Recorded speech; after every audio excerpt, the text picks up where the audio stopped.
Assalamualaikum warahmatullahi wabarakatuh. Pertama, perkenalkan nama saya Sri Yulia dari Prodi Sistem Informasi.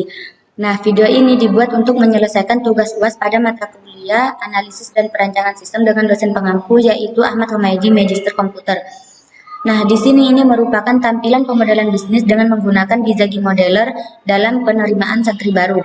Di sini saya akan menjelaskan tahapan-tahapan yang akan dilalui dalam penerimaan santri baru.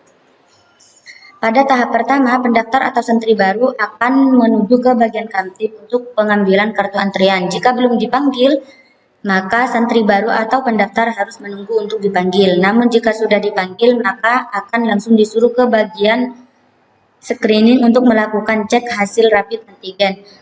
Jika di sini bermasalah, maka otomatis santri baru atau pendaftar akan langsung dipulangkan. Namun jika tidak bermasalah, maka akan langsung disuruh ke bagian tes urin atau kesehatan.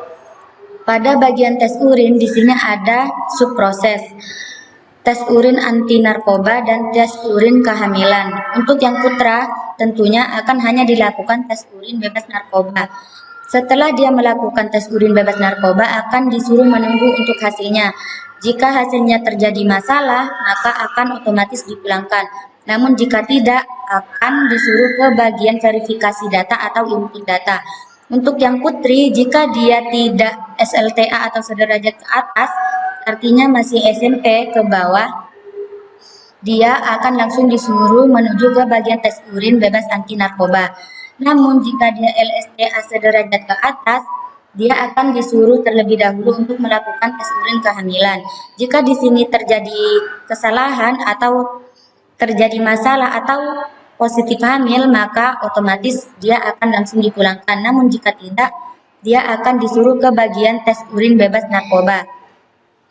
Setelah itu, disuruh menunggu untuk hasilnya. Jika hasilnya ada masalah, dia akan dipulangkan. Namun jika tidak, dia akan disuruh untuk menuju ke bagian verifikasi data atau input data. Setelah melakukan tes urin, langsung ke bagian input data, yaitu jika dia tidak menggunakan jalur online, dia akan disuruh untuk mengisi formulir. Setelah itu akan langsung mencetak rekomendasi dan perjanjian, surat rekomendasi dan perjanjian pengasuh.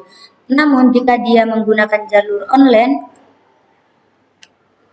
ada prosesnya tersendiri, yaitu pendaftar akan disuruh memberikan berkas pendaftaran.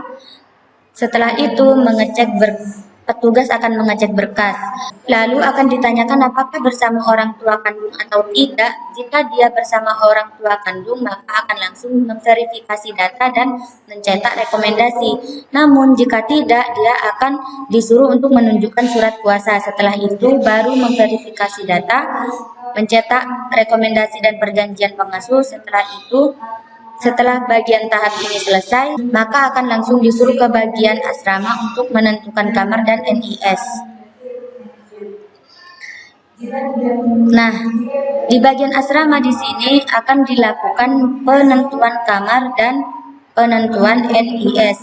Setelah itu langsung ke bagian UTAP atau administrasi untuk membayar administrasi. Jika dia ingin langsung membayar UTAP, maka dia disuruh untuk membayar UTAP. Namun jika tidak, akan disuruh langsung ke bagian sekretariat untuk pembuatan KTS dan pembuatan KK.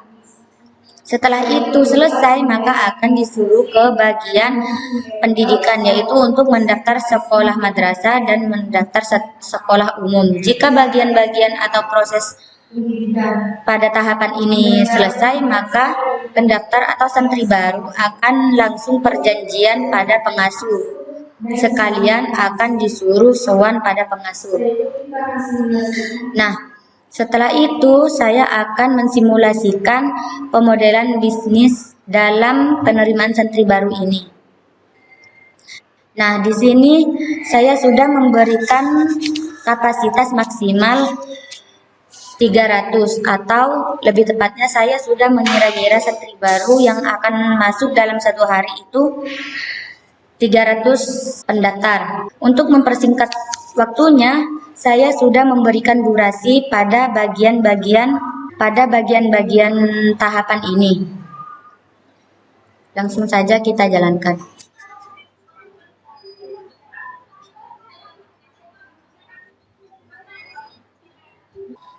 Nah, di sini jika saya memberikan batas maksimum 300 orang pendaftar, maka yang tertangani hanya 83 orang karena proses-proses yang banyak. Nah, di sini saya akan memberikan sedikit kritikan dalam pemodelan bisnis penerimaan santri baru di sini.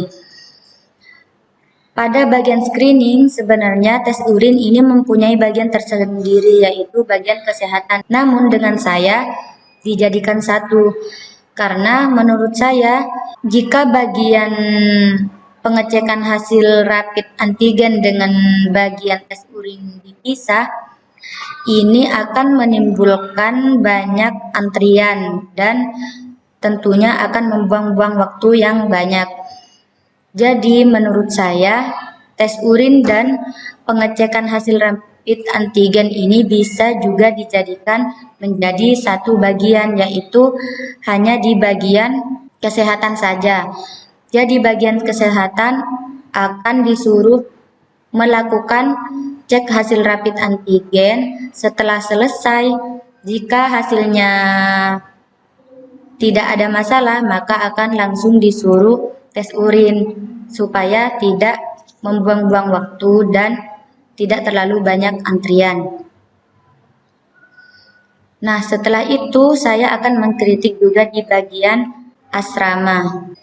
Nah, di bagian asrama di sini menurut saya bisa disatukan dengan bagian sekretariat karena bagian asrama dan bagian sekretariat ini berkesinambungan. Selain untuk meminimalisir waktu dan antrian, juga akan sedikit mengurangi pengeluaran uang untuk membayar petugas. Karena di bagian asrama juga bisa dilakukan bagian sekretariat, yaitu hanya menentukan kamar dan NIS. Menentukan kamar dan NIS bisa disatukan dengan pembuatan KTS dan KK.